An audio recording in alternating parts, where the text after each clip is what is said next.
This is the FCB Podcast Network.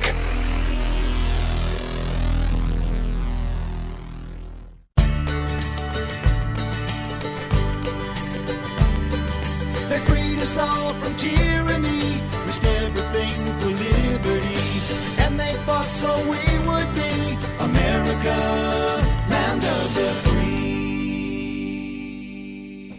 Welcome back to the Growing Patriot Podcast, American History for Kids. I'm your host, Amelia Hamilton. In this episode, we are wrapping up the Bill of Rights by talking about Amendments 9 and 10. The Ninth Amendment says, "The enumeration in the Constitution of certain rights shall not be construed to deny or disparage others retained by the people." And that means just because we've listed certain rights here that are protected for the American people, we don't want you thinking that those are the only rights. James Madison in particular was worried that by listing out rights, people would think, well, that's the list. And it works that way for the government. The rights that they are given, that's all that they get. But for the people, they're saying they have all of the rights they're born with, including these. And then there's the list. And speaking of how different it is when they're talking about what the government's allowed to do, here's what the 10th Amendment says. The powers not delegated to the United States by the Constitution, nor prohibited to it by the states, are reserved to the states respectively, or to the people. And that means if it's not on the list, if it's not in the Constitution or in the Bill of Rights, the big federal government doesn't have any business dealing with that. It's either up to the states or to the people themselves. Now let's get some questions from Caroline, and then we'll go to our expert for answers.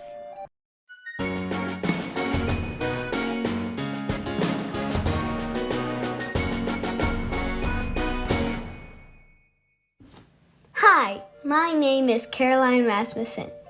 I live in Richmond, Virginia. I've been to James Madison's house. I'm 9, almost 10.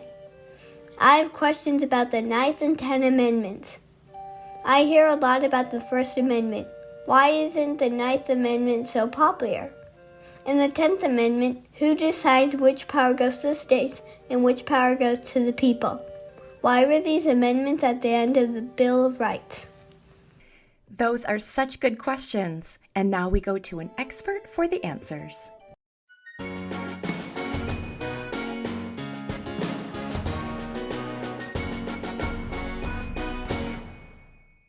My name is Mike Meharry, and I am the National Communications Director for the 10th Amendment Center, which is a fancy way of saying I write stuff. I do most of the, not most of, but a good portion of the articles on our website. And it primarily involves teaching about the Constitution. And then the 10th Amendment Center, we also do work in state legislatures to try to find ways for states to retake the power that they were originally supposed to have had under the Constitution that the federal government has kind of taken away from them. So we're working to get that power back for the state governments. And so, again, I do most of the writing. That's my main job. Okay, great. So today we are talking about the 9th and 10th Amendments, and those go together pretty well. They're kind of two sides of the same coin. Can you tell us a little bit about what they say and why they go together? Sure. Well, I think before I do that, I need to maybe cover something that you've already covered, but it's very important for people to understand the context of the Constitution that these amendments are addressing. Sure. So the Constitution created the federal government, and through the Constitution, the states and the people gave certain powers, certain authority to the federal government for it to do certain things. And all of these things are listed in the Constitution. The fancy term that we use are enumerated powers. Enumerated means numbered. So we've got numbered powers in the Constitution. And things like the federal government can raise an army. The federal government can run a post office. Those are all things that are listed in the in the Constitution for the federal government to do. When you make a list of something, if I give you a list of things that you can do, it pretty much implies that you cannot do things that are not on the list. And if you're a lawyer, this is actually a legal term or a legal maxim. Anything that's not on a list in a legal document is assumed to be not allowed. So any power that is not listed in the Constitution for the federal government to do are left to the states and the people. It's the state and the people's power, not the federal government. All the 10th Amendment does is affirm and spell out in simple terms that this is the case. So the 10th Amendment simply says that any powers that were not delegated or given to the federal government remain with the states and the people. Now, things in the Constitution that are prohibited to the states are also not allowed by the states, and the 10th Amendment sums that up too. So what this is actually called, if you want to learn some cool legal language, is called a rule of construction. And what that means in simple terms is it's kind of like an instruction manual. So if you get an instruction manual for a toy or a video game or something, I don't know if video games have instructions because I'm old, but if you have something like that, you have instructions that tell you how to operate that game or that toy. The 10th Amendment is basically an instruction manual on how to read the Constitution. Interestingly, if the 10th Amendment was never written, it would still apply because it is basically how the Constitution is written. But they wanted to make absolutely sure that everybody understood, if we're not listing a power, you federal government cannot do it. That brings us to the 9th Amendment. And again, these things work hand in glove, and they're kind of, in a way, that they're saying the same thing in kind of an opposite way. Right.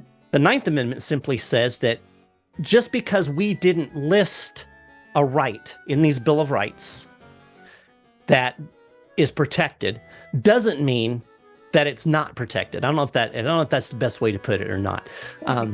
But we have the Bill of Rights, and it enumerates certain rights that the federal government cannot infringe upon. So we have the right to keep and bear arms. We have the right to free speech. We have the right to freedom of press, and all of these things are listed. And we have things like the right to a jury trial. These things are listed specifically in the Constitution. They weren't originally there. And many people wanted there to be a Bill of Rights to make absolutely sure that the federal government wasn't interfering with these rights. And you probably covered this, but the Bill of Rights doesn't give you rights. The Bill of Rights simply says the federal government, can't infringe upon your rights. It can't attack rights that you already have. You have the rights by your very nature, by the fact you were created, that you exist. You have rights. The Bill of Rights says, federal government, you can't infringe upon or trample on or in any way minimize these rights. But there was some concern when they did the Bill of Rights that, hey, if we list out these things, if we say we have a right to keep and bear arms and a right to freedom of press and freedom of speech, there might be other rights. We can't list all of our rights. So the 9th Amendment simply asserts that just because it wasn't on that list doesn't mean that the federal government can trample on them. And again, it goes back to the way the Constitution is written. If the power is not there, then the federal government can't do it. So just because it's not in the Bill of Rights, if the Constitution doesn't say the federal government can do something, it still can't, whether it's in the Bill of Rights or not. So again, both of these work together to tell you how to read the Constitution. In effect, it's saying, federal government, you are very limited. You are only allowed to do these certain things, and all of these other things are off limits. They're left to the states, and they're left to the people themselves. That is a great overview. So Caroline's first question, you mentioned two of the rights that were protected in the First Amendment. She said we hear about the First Amendment a lot. We don't hear about especially the 9th very much. Why do you think that is? I think it's because the federal government has taken on so many powers that it's not supposed to. Again, if you go look at the list of things the federal government is supposed to be doing, it's pretty short. Yeah. So the federal government is doing all kinds of stuff that it was never intended to do. Federal government was never supposed to run healthcare. The federal government was never supposed to do gun control. The Second Amendment makes that clear. The federal government is not supposed to do worker safety. Yeah. None of that stuff is listed. Schools might be a good example for our listeners too. What was that? Schools. School, actually, absolutely. That's perfect. Education. Nowhere in the Constitution does the federal government have any power to run education. Yeah. As a result of the fact that the federal government has taken on these roles that it wasn't supposed to, that's called usurpation, is the fancy term. I can call it stealing. It's stealing your power. It's stealing your state's power. Because of that, nobody wants to talk about the 10th and 9th Amendment, because if we did talk about that more, the federal government wouldn't be able to do all these things. And there's a lot of people out there that think it's a good idea for the federal government to do a lot of things that it really shouldn't be doing. Okay. And in my opinion, the reason that you don't want the federal government doing all these things is because every place is different. There are 50 states, and there are hundreds of counties and cities, and there's different people in those places, and they have different values and different ideas. So why should we have one government far, far away from where you might be saying you have to do it this way? Yeah. It's called decentralization. The system was supposed to be decentralized. It has become very centralized with the federal government and doing almost everything. And as a result, the whole system is kind of off kilter and out of whack. And therefore, we don't talk about the 9th and 10th Amendments because they go against the way that the country is kind of turned. Yeah. So one thing I love on the podcast, or just learning about history in general, is how things always tie together. And when you were just talking about how the country is so big and so diverse, it made me think of what we talked about in our Electoral College episode. Mm-hmm. You need to do what's best for everyone. And it's a lot of different people trying to make one big country work. And it's hard to do. Right. And that's exactly why the Constitution was written the way it was. If you look at the things that the federal government is supposed to do, they're things that really involve all of us, right? The idea of foreign relations, foreign trade, making treaties with other countries, that involves all of the states together. They're things of common interest. Those are the things that the federal government was supposed to do. James Madison in Federalist Number 45, if you've talked about the Federalist Papers, these were papers that were written in support of the Constitution, and they kind of explain a lot of these weird terms that people might not understand. And James Madison said the powers given to the federal government are few and defined, and those which remain to the states and the people are numerous and indefinite. And then he lists out the things that the federal government's supposed to do. And there's these things like war, peace, foreign relations. Those kind of things involve all of us. Education doesn't need to involve all of us. Education can involve just your city or even just your family. Absolutely. So you mentioned, in the Federalist Papers, talking about the specific enumerated rights. And that leads us perfectly into Caroline's next question, which was, who got to decide which power went to the state? The state, the people, the federal government, who decided? That's a really good question. That's a very perceptive question. So it really goes back to when they drafted the Constitution. So all the way back to the Philadelphia Convention. Some people call it the Constitutional Convention. There were delegates, representatives from each state that went to that convention to create a constitution. And through lots of debates, they are kind of the ones that determined what powers the federal government were supposed to have. And because they all came from different states, they had different ideas. Some of the bigger states wanted one thing. Some of the smaller states would have rather had maybe a little more power for the federal government. So they compromised, and they came up with the Constitution that we got. And then once that was written, then it went to each state. And every state had an election, and they elected delegates, representatives, to go to their convention. And those people, representing the people at large, decided whether or not they were going to ratify or accept the Constitution. So really, the people who decided ultimately were all of us when we accepted, or not us, but the folks who ratified the Constitution. They were the ones that decided they were going to accept it. And the delegates representing all of the different states in Philadelphia that wrote the Constitution, they're the ones that came up with the framework. Perfect. Okay, so then as they're putting the Bill of Rights together, these two come right at the end. Why do you think that is? Well, it's kind of funny. I think it's really just a matter of form more than anything. I believe at one time the 10th Amendment was actually first. And interestingly, when they very first proposed the amendments, they weren't at the end at all. They were actually put into the text of the Constitution. So you would have found these amendments actually in the Constitution itself in different places. They decided that was going to be kind of messy, unwieldy, wouldn't look good. So they decided to put them at the end. But there really there's no reason that those two come at the end, other than the fact that they're a little bit different than the other 8, because they are, again, rules of construction or instructions that they kind of don't change the meaning. But don't read anything into the number. It's not because any are more or less important. It's just because that's how they numbered them. Interestingly, Thomas Jefferson once said that he believed that the 10th Amendment was the very foundation of the Constitution, that it was the most important thing to understand about the Constitution. So it's not to diminish how important it is that it's 10th. Good. So something I always like to ask when we talk about a different amendment is, when the founders, we know that they obviously were fighting back against a tyranny, and they felt it was really important to lay out exactly what was allowed. Mm-hmm. So how do you think they would feel about how it's going today? Are we living by the 9th and 10th Amendments? I think they would be absolutely shocked at how far we've drifted away from the true meaning and understanding of the Constitution.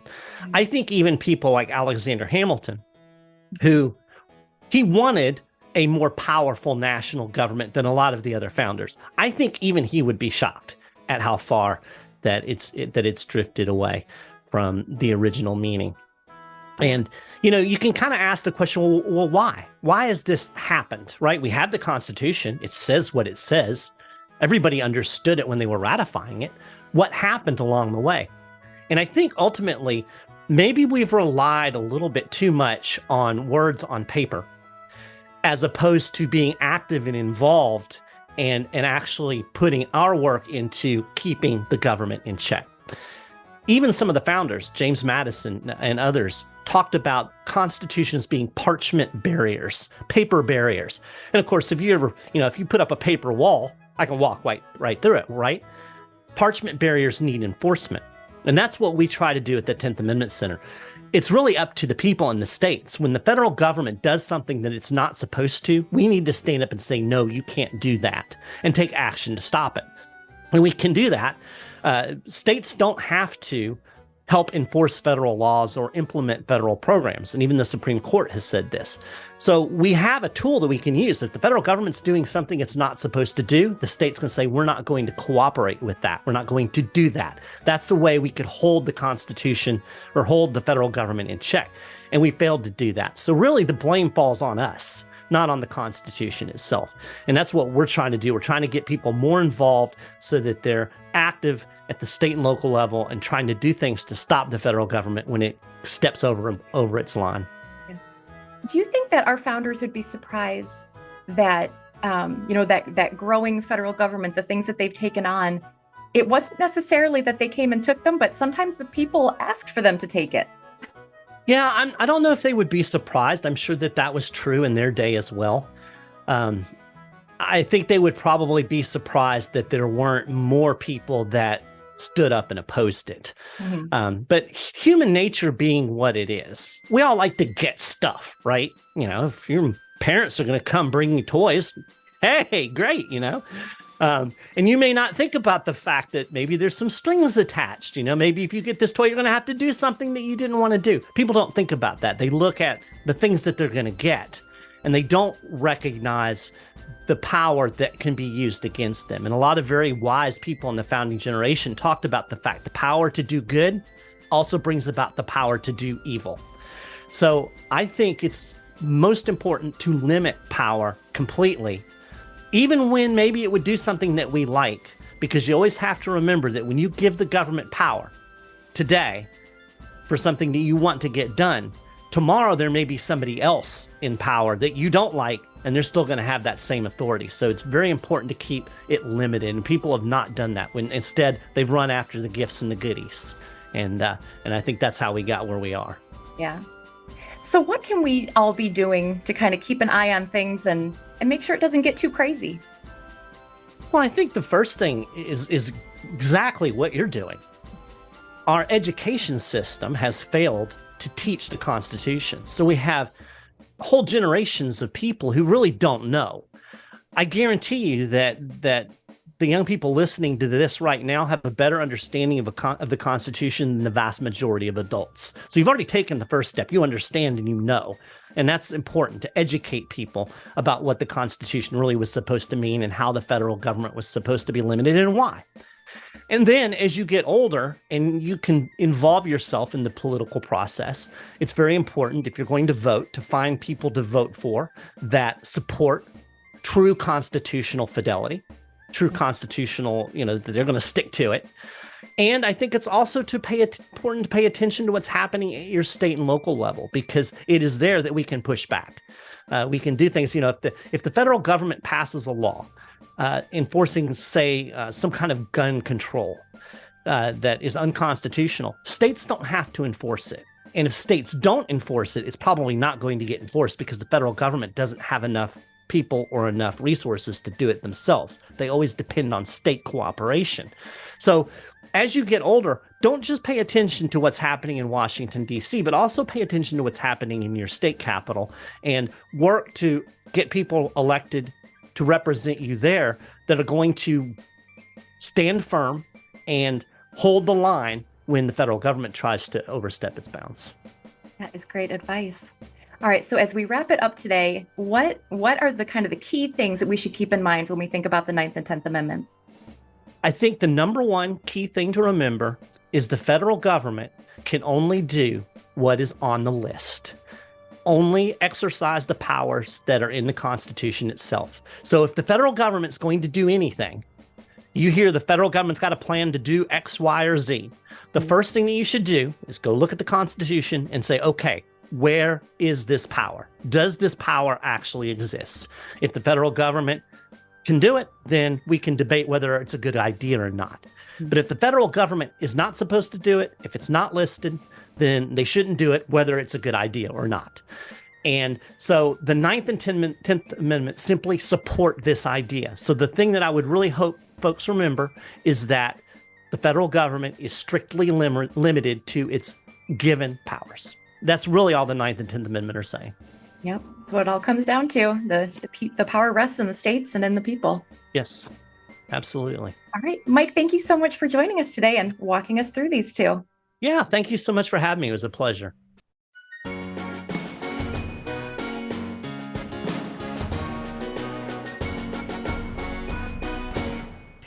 And there we go, the very end of the Bill of Rights, which is the very end of the Constitution in the founding period. There were more amendments later, but we're really sticking to the founding period on this podcast. But if you're curious, you can always go look up the other amendments. We love all history here. So basically, the 9th Amendment says, just because something isn't listed as a right in the Constitution doesn't mean it's not a right. And then the 10th Amendment says, just because something's not listed in the Constitution for the government, it definitely does mean that it's none of their business. That's not always how it works today. The American people do ask the federal government to do a lot of stuff that's not their job. So we just need to be careful because, like he said, when we give the government the power to do something, they have it pretty much forever. It's hard to get back. And the next person who has that power might not be somebody you like very much. That's all for this episode, and I can't wait to see you for the next one. In the meantime, you can find us at Growing Patriots on Instagram, Twitter, and Facebook. And we also have a Substack now at Extraordinary America. See you next time.